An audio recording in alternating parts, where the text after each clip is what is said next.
Bonjour à tous et merci d'avoir choisi BB24. Soyez les bienvenus dans ce journal dont voici le sommaire.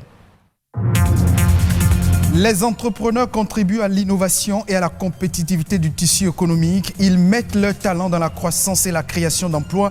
Vous suivrez dans cette édition un reportage sur le rôle joué par les entrepreneurs dans le développement. Connaissez-vous les emojis? Ce sont ces petites icônes qui vous servent à ponctuer vos messages échangés par SMS ou sur les applications de messagerie. Nous en parlons dans ce journal. Au Sénégal, près du tiers des femmes sont excisées et dans certaines régions du Sud, elles le sont quasiment toutes, mais le phénomène est en recul grâce au travail acharné des ONG anti-excision.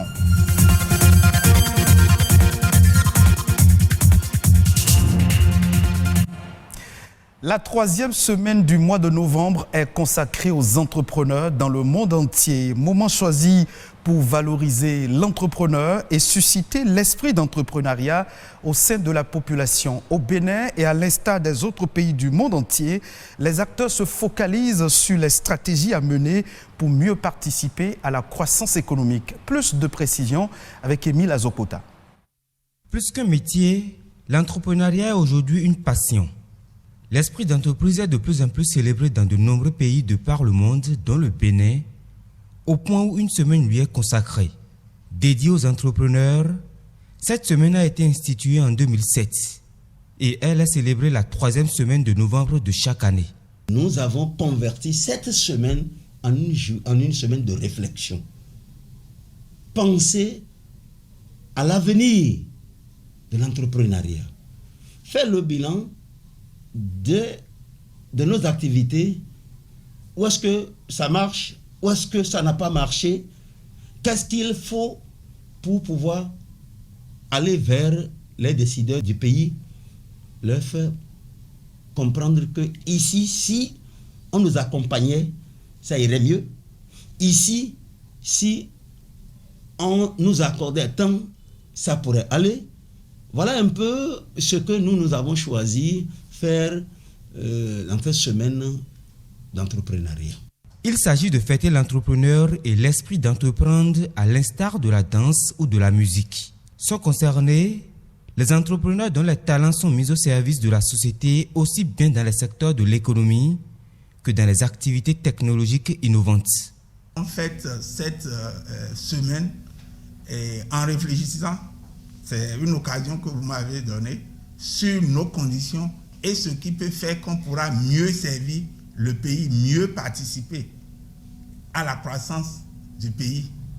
Donc c'est cette période consacrée à la réflexion qui fait la particularité. Sinon, tous les jours, on peut dire que nous réfléchissons dans ce sens. L'entrepreneur apporte beaucoup. Hormis l'emploi qu'il crée, économiquement, il apporte beaucoup. Parce que c'est l'entrepreneur qui paye les impôts, qui permet à l'État de réaliser ses projets.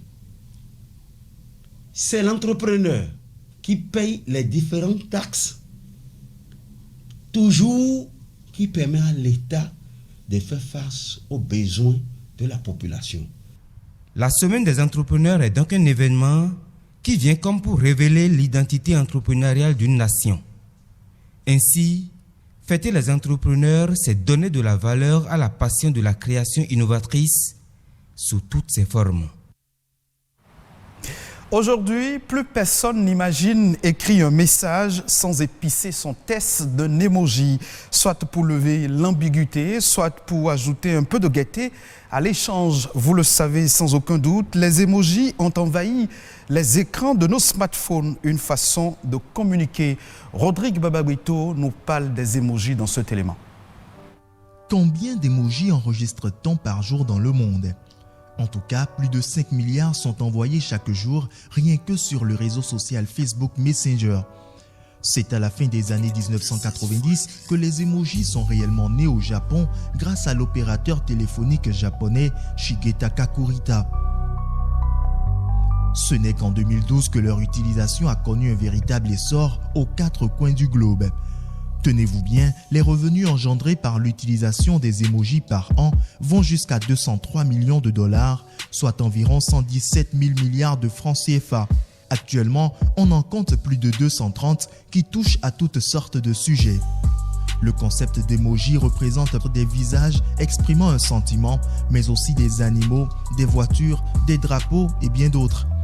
Une grande partie des hommes et femmes déclarent mieux arriver à s'exprimer avec les emojis qu'avec les mots. L'emoji le plus prisé à l'échelle mondiale est celui qui pleure de joie, suivi du smiley aux yeux en forme de cœur et l'emoji bisou. En raison des différences de culture, les emojis laissent une large part à l'interprétation et peuvent être compris de manière très variée. Dans les pays occidentaux, ce signe symbolise que tout se passe bien. Au Japon, par contre, ce geste sert à symboliser l'argent. Cet emoji-ci est utilisé par les Européens et les Américains pour exprimer la colère ou la rancœur. Pourtant, au Japon, il représente le triomphe. Les emojis ont leur instance mondiale chargée de sélectionner et réglementer leur usage, le consortium Unicode. Chaque année, la dite instance choisit et valide les nouveaux emojis pour étoffer la gamme proposée. L'utilisation d'emojis semble aujourd'hui inévitable. Vous en savez un peu plus désormais sur les emojis. On parle santé à présent. C'est un trouble vasculaire cérébral qui touche les vaisseaux sanguins qui conduisent le sang au cerveau. L'attaque cérébrale ou AVC est la première cause de handicap et la deuxième cause de démence après la maladie d'Alzheimer. La femme en état de grossesse peut-elle être en tête de cette maladie? Oui, nous répondrons les médecins. Richard Wezé, médecin neurologue, spécialiste en neurovasculaire, nous donne un aperçu des facteurs de risque des AVC chez la femme enceinte et surtout comment l'éviter. L'AVC chez la femme enceinte est heureusement très rare.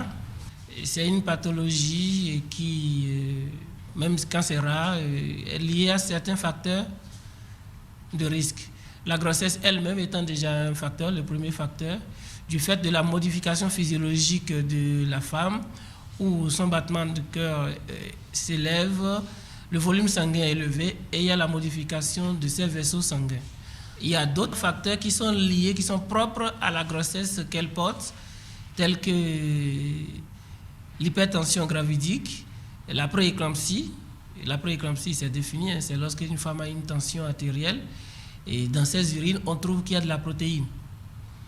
Et puis, il y a l'éclampsie, et qui est une complication de la prééclampsie, une femme qui a une tension où on trouve les urines et qui fait les crises épileptiques. Par exemple, lorsque vous avez une éclampsie, ce n'est pas l'AVC qui serait la cause du décès fœtal, ce serait plutôt l'éclampsie. Et d'ailleurs, dans la prise en charge, lorsque l'AVC vient, il faut maintenir la tension normale pour éviter que le bébé soit hypoperfusé. L'AVC n'est pas une fatalité pour la femme enceinte. Et lorsqu'une femme enceinte a les facteurs de risque que je viens de citer avant de tomber enceinte, ou lorsqu'elle est enceinte, elle a une prééclampsie, une HTA gravidique ou une éclampsie, qu'elle se fasse bien suivre par son obstétricien pour éviter cette complication qui est l'AVC, qui est très grave lorsqu'elle survient. À présent, Amandine Aniabossou nous propose un tour d'horizon des sujets ayant fait l'actualité ces dernières heures au Bénin. C'est à travers la nation en bref et en images.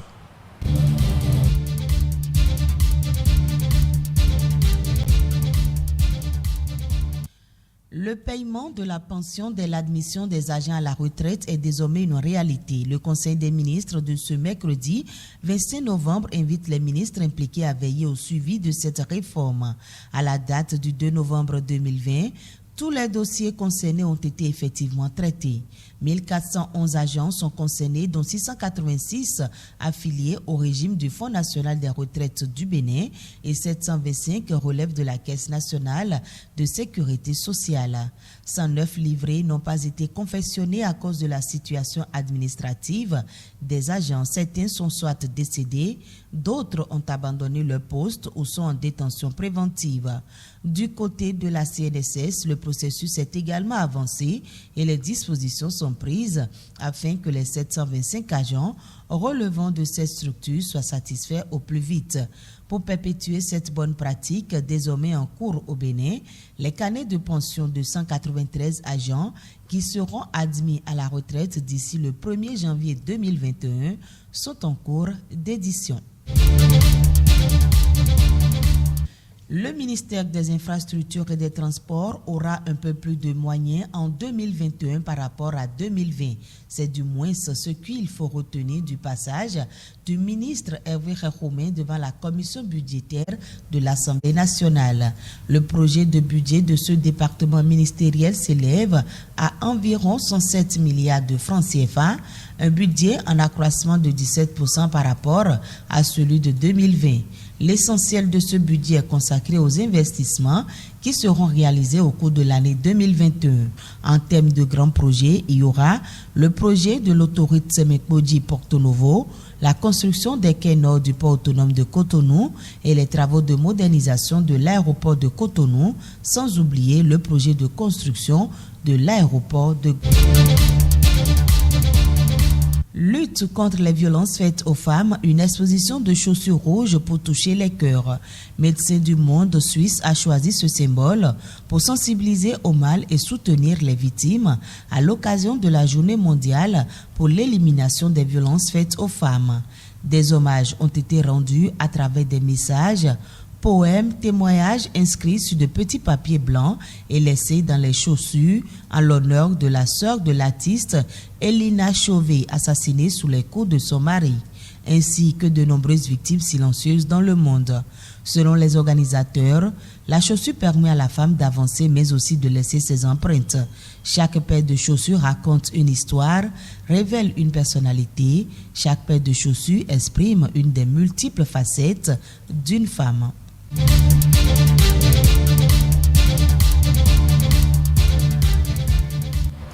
Direction le Sénégal à présent. Plus d'une fillette sur 10 est excisée dans le pays selon l'agence sénégalaise de la statistique. Le phénomène interdit depuis plus de 20 ans est en recul dans les villes mais perdu en milieu rural. Constat, les parents continuent d'exciser en cachette leurs filles. C'est le terrain. Sur le terrain, les ONG peinent à mener la population à un changement de comportement et de mentalité. Reportage pour plus de précision. Mahawa, 17 ans, vit aux alentours de Tambacounda, à 500 km à l'est de Dakar. Comme nombre de filles dans cette zone rurale, elle est une victime de l'excision. Une mutilation que lui a fait subir sa famille au nom de la tradition.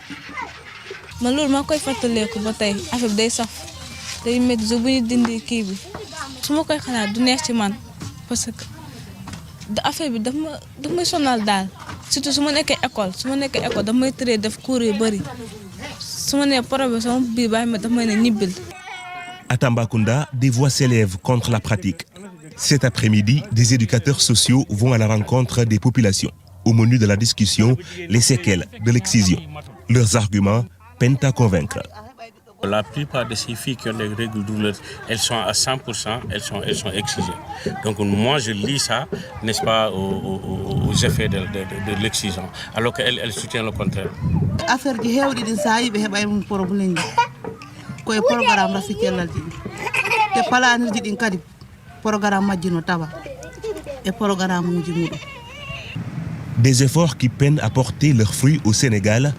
Selon l'Agence nationale de la statistique, près d'un tiers des populations en zone rurale est favorable à la pratique de l'excision. Près de 10% en ville. À Dakar, ce militant tire la sonnette d'alarme. En réalité, ça ne diminue pas, comme on l'a dit, ça augmente. Et c'est ça qui nous inquiète, nous, le plus. Les populations, je ne sais pas, à cause de la situation de la pauvreté et du respect des normes sociales, continuent vraiment à développer ces pratiques-là. La loi contre l'excision prévoit jusqu'à 5 ans d'emprisonnement. Très peu d'arrestations ont eu lieu au Sénégal, de l'aveu du ministère de la Femme. C'est la fin de cette session d'information. Merci de votre fidélité. Retrouvez cette édition sur le site de l'ORTB, www.ortb.bj.